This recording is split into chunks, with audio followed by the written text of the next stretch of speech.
Good morning students, कैसे हैं आप सब। उम्मीद करती हूँ आप लोग अच्छे होंगे। आज आपकी मैथ्स की वर्कशीट आई है, इसे अच्छे से लेबल कर लीजिए, डेट डाल दीजिए, क्लास, सब्जेक्ट, अपना नाम, अपने टीचर का नाम लिख लीजिए। चलिए पढ़ना शुरू करते हैं। आज हम पढ़ेंगे वर्ग और वर्गमूल के बारे में। तो देखिए लिखा है, प्रिय विद्यार्थी, इस वर्कशीट में हम वर्ग संख्याओं की विशेषता के बारे में जानेंगे। ठीक है, वर्ग माने क्या होता है, आपके स्क्वायर है ना, और इसका वर्गमूल क्या होता है, उसको डबल करना। तो देखिए यहाँ लिखा है, दिए गई सारणी को ध्यानपूर्वक देखिए, इसका अवलोकन कीजिए यानी एनालाइज कीजिए अच्छे से इसे। तो देखिए 0 है, अगर 0 को हम स्क्वायर रूप में लिखेंगे तो 0 का स्क्वायर बनेगा और आंसर 0 ही आएगा। इसका वर्गमूलन 0 ही रहेगा। 1 का स्क्वायर 1 बनेगा और आंसर 1 ही आएगा। लेकिन 2 का स्क्वायर 2 होगा तो आंसर क्या आएगा, 4। जबकि 3 का क्या हो जाएगा, 9। ठीक है, 4 का 16। स्क्वायर का क्या मतलब होता है, उसी नंबर को उसी नंबर से मल्टीप्लाई करना। जो नंबर आपको दिया गया है उसको उसी नंबर से मल्टीप्लाई करना।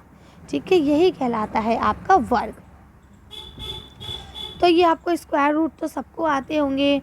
6 6 36, 7 7 49, 8 8 64, 9 9 81।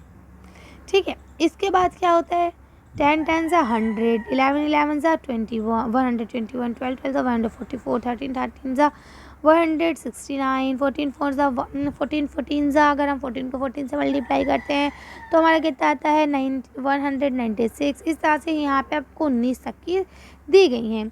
तो अब ज़रा आप यहाँ देखिए क्या लिखा है, वर्ग संख्या के इकाई स्थानों के अंकों को अवलोकन करने के पश्चात हमें पता चलता है, यानी उनके जो लास्ट के अंक हैं उनको देखें। सम संख्याओं का वर्ग सम संख्या होता है, यानी कि जो सम संख्या है उनका वर्ग आप करेंगे तो आपका आंसर सम संख्या आएगा, और जो विषम संख्या है उनका वर्ग विषम आएगा। है बात नहीं। देखिए 2 है, 2 सम संख्या है तो देखिए 2 का क्या आ रहा है, 4 आ रहा है। 3 विषम संख्या है तो 3 का क्या आ रहा है, 9 आ रहा है।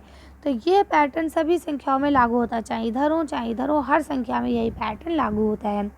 ठीक है, अब आपको लिखा है रिक्त स्थान को भरिए। 31 का वर्ग क्या होगा और 57 का वर्ग क्या होगा, ये आपको बताना है। तो देखिए जब भी आपसे कहा जाता है वर्ग कीजिए तो वर्ग करने का मतलब क्या होता है कि आपको उसी नंबर को दोबारा से मल्टीप्लाई करना है, यही होता है मतलब, है ना। तो अब हमें क्या करना है, इसका मतलब 31 को 31 से मल्टीप्लाई करना है। ठीक है, और दूसरा वाला क्या है आपका, वो है आपका 57। तो 57 को हमें 57 से मल्टीप्लाई करना है। तो चलिए देखते हैं इसका आंसर। देखिए 31 × 31। ठीक है, तो यहाँ कितना आंसर होएगा, जल्दी से बताइए। 31 × 31 तो कितना हो जाएगा, 961। अब आप 31 को 31 से मल्टीप्लाई कर लेंगे तो आपको आंसर क्लियर हो जाएगा। अब अगला हमारा क्या है, 57 × 57। तो आप करेंगे 57 × 57। ठीक है, तो आपका आंसर क्या आएगा, 3249।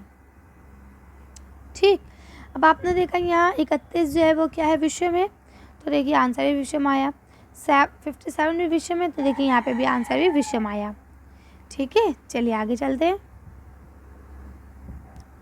ये देखिए, ये आपको बताया गया है कि 10 को कैसे करना है, 70 का, 200 का, 300 का, 1000 का, इनको कैसे करना है। तो देखिए यहाँ लिखा है कि अगर किसी भी संख्या के अंत में जितने शून्य होते हैं वर्ग में वर्ग करने पर उन संख्या के अंत में दुगने शून्य आते हैं। अगर 1 शून्य है तो 2 शून्य आएंगे, 2 है तो 4 आएंगे, 4 है तो 8 आएंगे। ठीक है, जितने शून्य हैं, जितने ज़ीरो हैं वो उनसे डबल हो जाएंगे और संख्या को अपने आप से ही मल्टीप्लाई करना होगा। ठीक है, जैसे कि आप देख पा रहे होंगे, हमने 7 लिया तो 7 को 7 से करा 49 आ गया, और 1 0 था, 2 0 हो गए। 2 को 2 से करा 4 हो गया, 2 0 थे, 4 0 हो गए। ठीक है, अब देखिए लिखा है वर्ग संख्या की अन्य विशेषताओं को जितने हैं दो वर्ग संख्या के बीच में कितने संख्या आएंगे, पाक संख्या हैं जो वर्ग नहीं होती हैं। जैसे अब यहाँ देखिए दी गई संख्या 1 से 0 से 1, 1 2 3 4, 4 5 6 7 8 9, 9 10 11 12 13 14 15 16। तब क्रम यहाँ पे दिया गया, यहाँ देखिए क्या लिखा है, सबसे पहले 1 का स्क्वायर और 0 जो भी डिजिट है उनका स्क्वायर कर लेंगे हम। ठीक है, शुरू वाला और लास्ट वाला। तो अब देखिए ये आपका 1 ही रहेगा, जबकि ये 2 2 ज़ा 4 का स्क्वायर होगा। ये देखिए 2 का स्क्वायर है, ये आपका 3 का स्क्वायर है। ये 3 का स्क्वायर है, तो ये देखिए 4 का स्क्वायर है। तो अब यहाँ बोलते हैं कम वर्ग संख्याओं में अंतर। तो देखिए इन दोनों के बीच में एक का ही अंतर है, इन दोनों के बीच में भी देखा जाए एक का अंतर है, क्योंकि 2 से 3, यहाँ पे भी देखिए 3 से 4, यहाँ पे भी देखिए 2 से 3 या 3 से 4, देखिए सब में एक एक का अंतर है। और अगर हम बात बताएं तो इनके बीच में संख्या कितनी है, इसके बीच में 0 है, जबकि इसके बीच में 2 आएगी, क्योंकि एक तो यहाँ दे रखा है, तो 2 और 3, ठीक है। इसी तरह से यहाँ देखिए यहाँ 4 दे रखा है, तो 4 के बाद 5, 6, 7 और 8 और उसके बाद 9, तो देखिए 4 आ गई। इसी तरह से यहाँ देखिए यहाँ आपको 9 दे रखा है, 9 के बाद आपका मतलब आपको 9 है, 9 के बाद 16 जाना है, तो यहाँ पे आपकी 6 संख्या आ जाएंगी, ठीक है। तो इस तरह से ये आपको करना होता है, तो आप इसे कर सकते हैं आसानी से। चलिए अब आपके जो ये क्वेश्चंस दिए गए हैं इनको पढ़ लेते हैं, फिर वीडियो को फिनिश करेंगे। तो लिखा है आओ संख्याओं के खेल खेलें। तो पहला दिया गया है संख्या के इकाई स्थान के अंकों को लिखिए। जो इकाई स्थान के अंक हैं उनको आपको लिखना है। तो चलिए इसका आंसर देखते हैं, फिर वीडियो फिनिश करेंगे। देखिए यहाँ पे आपको इकाई बतानी थी, तो देखिए ये आपको इन्होंने क्या करा, हमने पहले से पूरे को मल्टीप्लाई कर दिया। तो ये 7 का क्या आएगा, ये लास्ट में से 1 9 5 6, यही आपकी इकाई हो जाएगी। आप इसे लिख लेंगे, सिंपल कर लेंगे। चलिए आगे बढ़ते हैं। यहाँ आपको दूसरा क्वेश्चन लिखा है इनके बीच के बिना वर्ग वाली संख्याओं को लिखिए।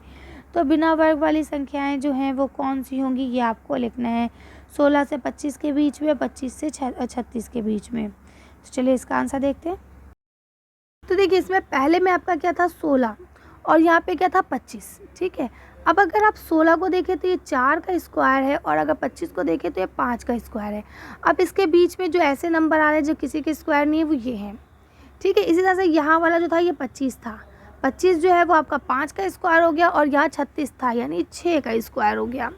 इसके बीच में जितने डिजिट्स हैं ये सब आपकी वो हैं जो किसी का स्क्वायर नहीं बनेंगी।